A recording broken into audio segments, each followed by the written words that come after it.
Saudara, Kepolisian Makassar menggerahkan ratusan personil untuk mengamankan aksi unjuk rasa tuntut perbaikan ekonomi. Sebanyak 766 personil gabungan Polda Sulawesi Selatan dan Polrestabes Makassar diterjunkan untuk mengamankan aksi demonstrasi di kota Makassar. Polisi ditempatkan di sejumlah titik operasi pengamanan seperti di kawasan flyover dan sejumlah gedung-gedung pemerintahan.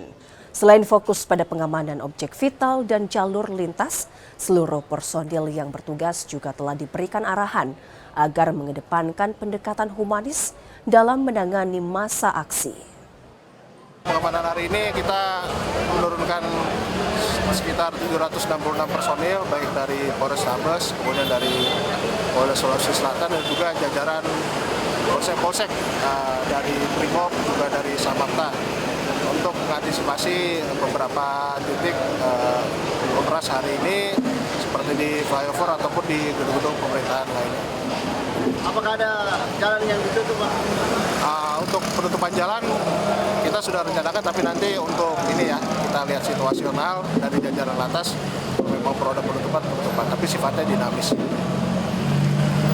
Mungkin ada penekanan ke personil yang tidak menggunakan senjata. Oh ya, jelas. Untuk personil sudah kami arahkan, yang pasti untuk penanganan tetap humanis, mengedepankan komunikasi, ya, saling bekerja sama, bernegosiasi supaya